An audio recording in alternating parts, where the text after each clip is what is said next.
प्रभु श्री राम ने जिस अयोध्या नगरी में जन्म लिया उसकी पवित्र धूलि का स्पर्श प्राप्त करना मेरे लिए अत्यंत सौभाग्य की विषय है। स्वयं प्रभु श्री राम ने अपनी इस जन्मभूमि को स्वर्ग से भी श्रेष्ठ बताया था।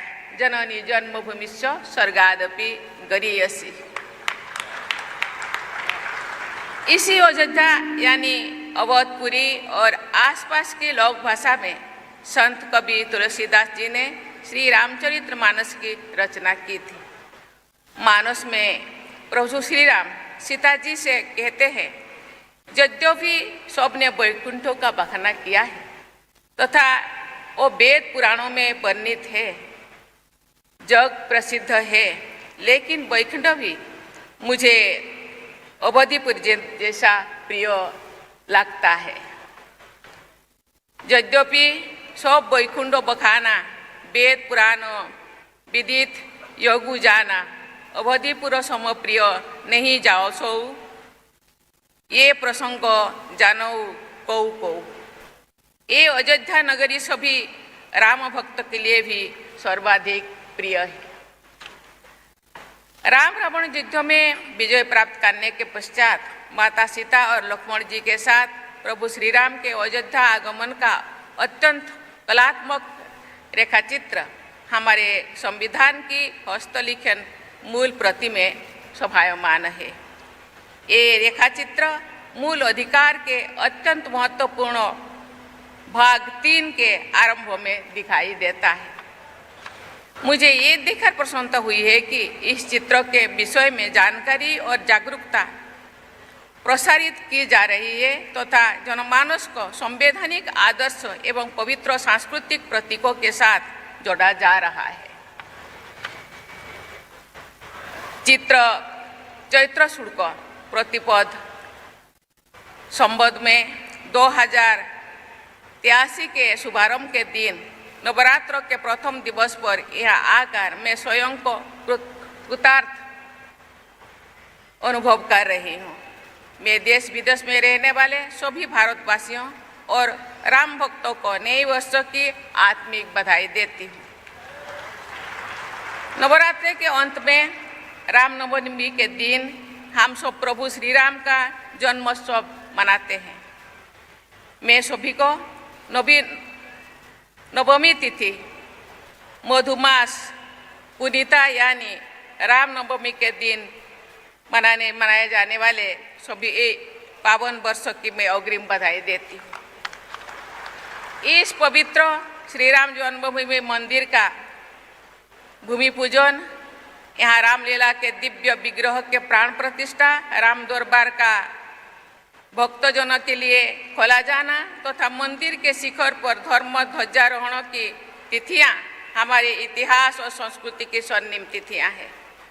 प्राण प्रतिष्ठा के मर्मस्पर्श अवसर पर मैंने प्रधानमंत्री जी को एक पत्र लिखा था। उस पत्र में मैंने ये भाव व्यक्त किया था कि ये हम सभी के लिए सौभाग्य की बात है। हम सब अपने राष्ट्र के पुनः स्थापना के एक नए कालचक्र का शुभारंभ के लिए साक्षी बन रहे हैं। देवी और स्वजनों, हम सभी एक समावेशी समाज और विकसित राष्ट्र के निर्माण के दिशा में आगे बढ़ रहे हैं। प्रभु श्री राम के आशीर्वाद से बस 2047 या शायद उससे पहले ही हम उन लक्ष्यों का प्राप्त कर सकेंगे। 21वीं सदी में हमारे समावेशी समाज और विकसित राष्ट्र की परिकल्पना राम राज्य के वर्णन में प्राप्त होती है। गोस्वामी तुलसीदास जी ने कहते हैं कि राम राज्य में ना कोई दुखी है, ना निर्धन है, ना परावलंबी है, ना बुद्धिहीन है और ना ही कोई संस्कारहीन है। तुलसीदास अपने शब्दों में लिखते हैं, नहीं दरिद्र को दुखी न दीना, नहीं को अबूझ ना लक्षणहीना।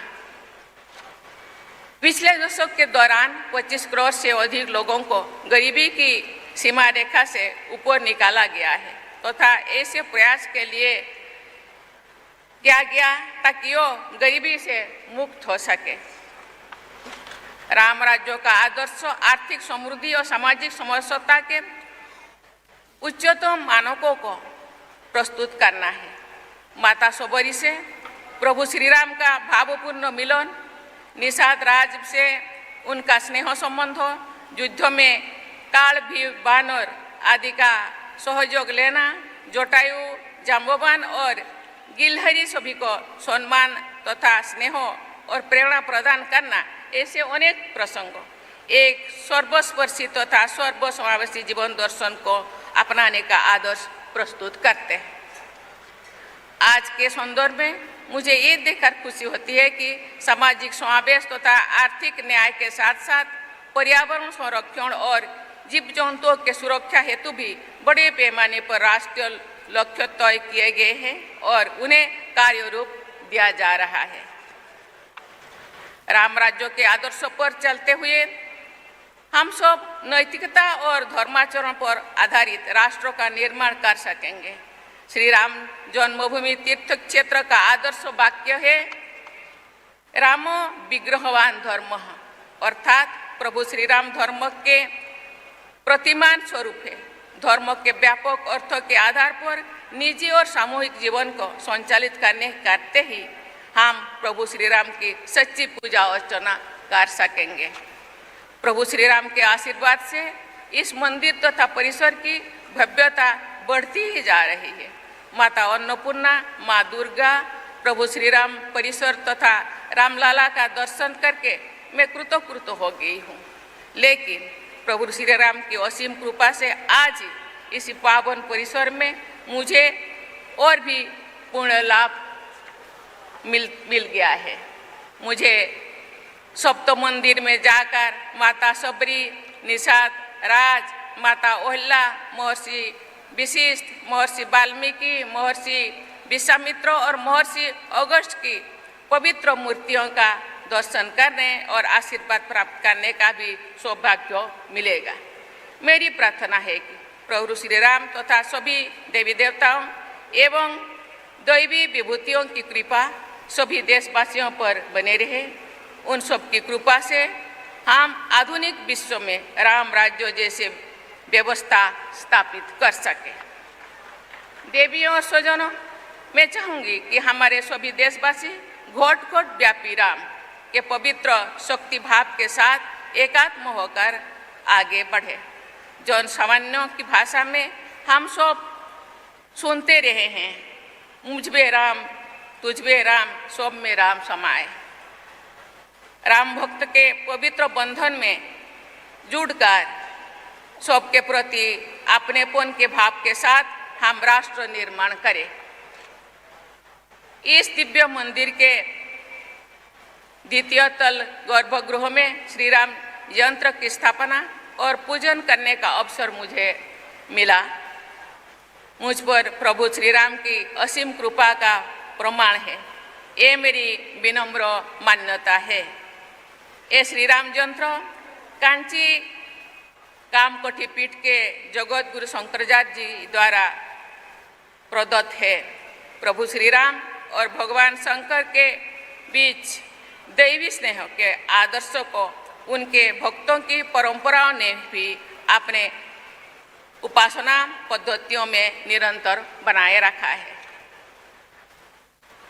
श्री रामेश्वरम में शिवलिंग की स्थापना और विधिवत पूजा करने के पश्चात स्वयं प्रभु श्री राम ने गोस्वामी तुलसीदास जी के शब्दों में कहा है, शिव समान प्रिय मोहे ना दूजा। श्री राम यंत्र भगवान शंकर की उपासना परंपरा से जुड़े कांची कामकोठी पीठ तथा श्री रामचंद्र जन्मभूमि तीर्थ क्षेत्र के बीच के प्रगाढ़ स्नेह का प्रतीक है। ये पारस्परिक स्नेह हमारी सनातन परंपराओं की आधुनिक अभिव्यक्ति है। ये मंदिर परिसर कला और शिल्प की अनुपम अभिव्यक्तियों से समृद्ध है। ऐसा लगता है मानो स्वयं भगवान विश्वकर्मा जी ने यहाँ विद्यमान निर्माण और शिल्प से जुड़ी संस्थाओं को और शिल्पकारों तथा श्रमिकों को कुशलता और प्रेरणा प्रदान की है।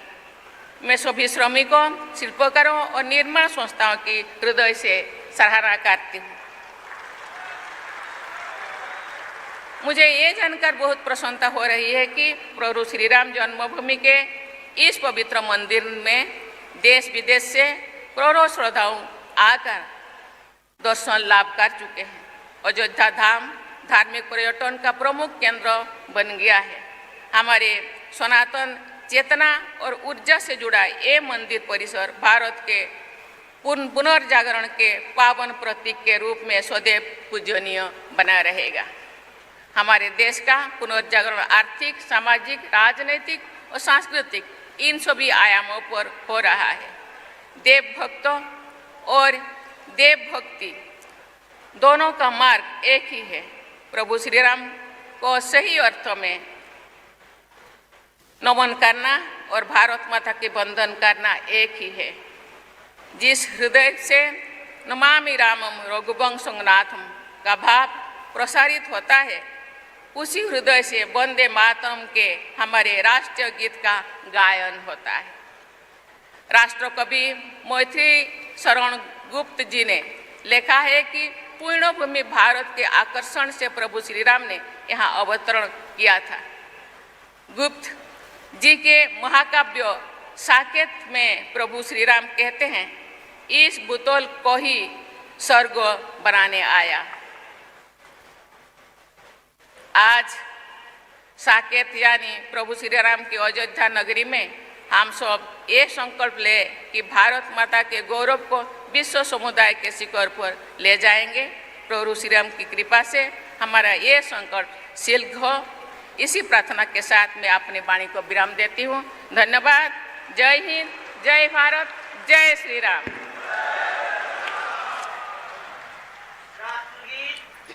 राष्ट्रगान के लिए सम्मान में खड़े होने की कृपा करें।